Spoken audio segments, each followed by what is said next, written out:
السلام علیکم ورحمت الله وبرکاته. محترم مسلمانانو ورونو، په ټولنیزو رسنیو کې لکه فیسبوک، ټویټر او یا نور د واتساپ ګروپونو کې به تاسو یو ویډیو لیدلی وي چې په هغه ویډیو کې یو کس چې هغې پټکی وهلی ګیرې پرې ایښې ده، یو بېګیرې ماشوم، یو بېګیرې هلک چې هغه د هغه په غېږ کې نیولی دی او بې ادبي معاف د هغې نه دی مچکه وخوري او په ټولنیزو رسنیو کې دغه داسې خپریږي چې دا خو یو ملا یا د طالبانو یو کوم قومندان یا مشر دی، هغه د ځان سره داسې هلک ګرځوي.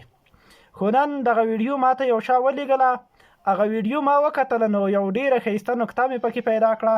هغه نکته تاسو ته ښایم، دغه ویډیو ضرور وګورئ او نکته تاسو په خپله پکې وګورئ. دغه هلک خپله د جمهوریت یو لنډغر دی او دغه د ګیرو والا کس دا خپله د جمهوریت یو لنډغر دی چې دوی د طالب د نوم بدنامولو دپاره، د طالب د سپکوي دپاره، د عالم د سپکوي دپاره دوی داسې کارونه کوي. دوی ګیرې پرېږدي او پټکي وهي. لومړی خو چې د دوی پټکي ته وګوري بیخي د ملا په شان پټکی نه دی وهلی.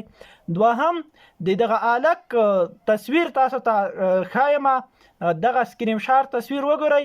دغه هلک د جمهوریت یو لنډغر ځکه دی چې هغه خپل لاس کې ملي بیرغ اچولی دی او دی یو لنډغر زوی ځکه دی چې هغه ملي بیرغ د په خپل لاس کې اچولی دی. طالب چې یو وارې رښتیا د مدرسې طالب وي، هغه ملي بیرغ په ځان کې نه پرېږدي.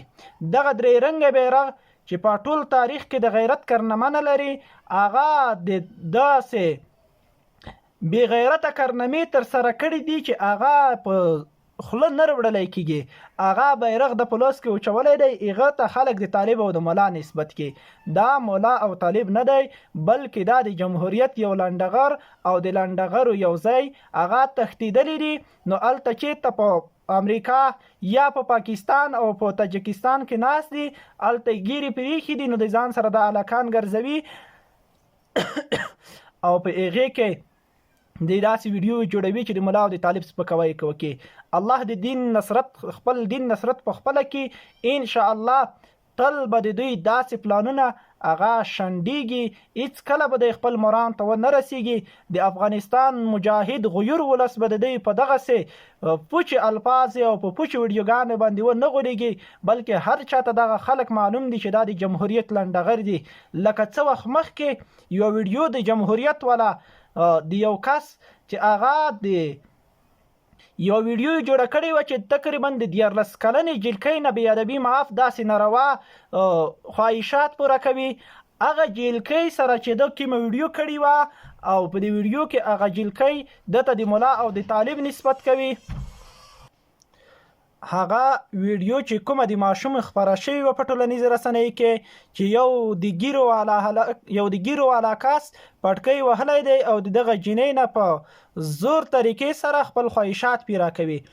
نو وروسته د هغه کس یو بله ویډیو خپره شوه چې په هغه ویډیو کې دغه کس دغه نجلۍ ته اول د ویډیو طریقه ښایي او دغه جلکۍ غلطه شوې ده. په اول غږ سره دغه پلار ته یې غږ کړی چې بابا داسې کار مه کوه، بیا وروسته وایي نه کېنه ملا صاحب داسې کار مه راسره کوه، کاري صاحب ګیره د خدای دپاره داسې کار مه کوه راسره.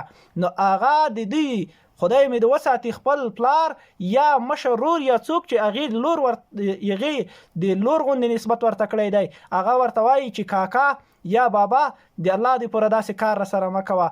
نو د دوی هر یو ویډیو، هر یو پلان د دوی به داسې شنډېږي. هېڅکله به د افغانانو دماغ په خپلو پوچو الفاظو، په خپلو پوچو ویډیوګانو باندې خراب نه کړي.